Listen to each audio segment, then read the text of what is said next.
Aneh, negeri paling aneh sedunia. Itulah pernyataan yang diutarakan oleh Presiden Konfederasi Serikat Pekerja Indonesia imbas kenaikan upah minimum dari para pegawai negeri sipil yang ditetapkan oleh Presiden Jokowi untuk 2024 bulan kemarin. Kala itu kaum buruh tengah melakukan demonstrasi terhadap pemerintah meminta kenaikan upah minimum regional atau yang seringkali disebut sebagai UMR sebesar 15% untuk tahun 2024.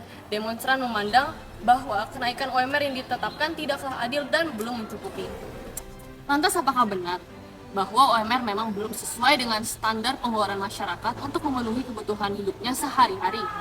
Dewan Juri yang terhormat, dengan ini kami, Kuatrio dari Semakpat Penabur Jakarta, menyatakan setuju dengan mosi perdebatan mengenai kondisi pembiayaan hidup dan pengupahan buruh yang tengah berlangsung saat ini. kami menganggap bahwa sistem kenaikan upah buruh dan persentase kenaikannya tidak perlu dipermasalahkan. Dewan Juri yang terhormat, pernyataan tersebut kami landaskan dengan 2 poin argumentasi, yakni perbandingan rata-rata biaya hidup masyarakat suatu daerah dengan UMR yang diberlakukan beserta faktor lain, selain dari UMR yang mempengaruhi gaji mereka sendiri, yakni kedisiplinan perusahaan dalam menetapkan gaji buruh. Upah minimum sendiri diartikan sebagai upah bulanan terendah yang terdiri dari upah pokok dan juga tunjangan tetap.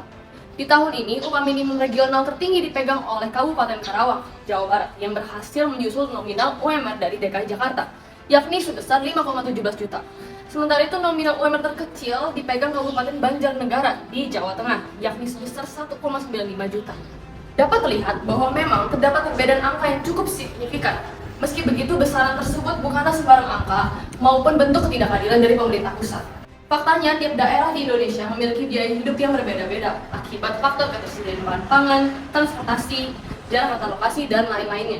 Peraturan Menteri Ketenagakerjaan Republik Indonesia Nomor 18 di tahun 2022 pun sudah menyatakan bahwa UMR itu diatur berdasarkan paritas daya beli tingkat penyerapan tenaga kerja dan rasio median upah sesuai dengan daerahnya masing-masing. Sebagai contoh dapat dilihat dari upah minimum regional Kabupaten Banjarnegara yang menempati peringkat paling bawah, yaitu dengan nominal 1,95 juta rupiah di tahun ini.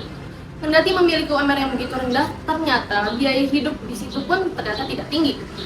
Badan Pusat Statistik Kabupaten Banjarnegara menyatakan bahwa di tahun-tahun sebelumnya, terutama di tahun 2021, di mana UMR Kabupaten Banjarnegara hanya berkisar pada 1,8 juta rupiah, rata-rata pengeluaran masyarakat setempat hanya Rp975.000. Namun, pengusaha sendirilah yang seringkali berbuat curang dan menurunkan UMR yang telah ditetapkan oleh pemerintah.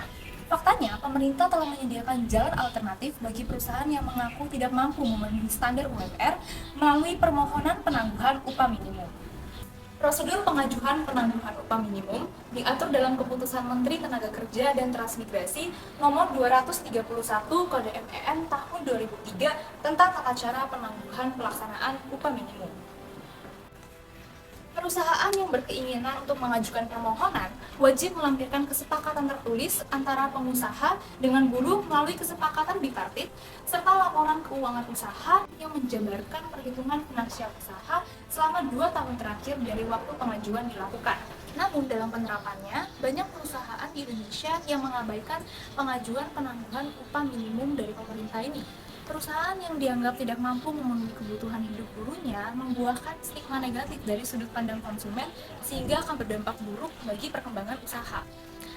Perusahaan juga takut jika permohonan mereka ditolak, maka mereka terpaksa harus menaati ketentuan UMR yang sebenarnya di luar batas kesanggupan mereka. Di lain sisi, masih banyak sekali pengusaha-pengusaha di Indonesia yang masih melanggar ketetapan UMR.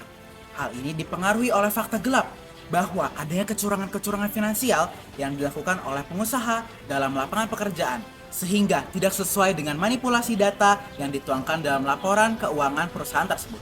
Maka dari itu, pengusaha keberatan untuk melampirkan laporan keuangan sebagai syarat dalam pengajuan penangguhan upah minimum, mengingat akan adanya sanksi berat yang akan diberikan kepada pengusaha bila ditemukan kejanggalan dalam laporan keuangan tersebut.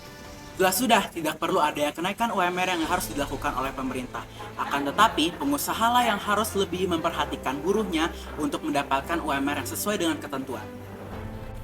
Oleh karena itu, kami Kuatrio berdiri tegas bersama pihak pemerintah yang telah bijaksana dalam menetapkan UMR sesuai dengan daerahnya masing-masing. Salam sejahtera, Kuatrio!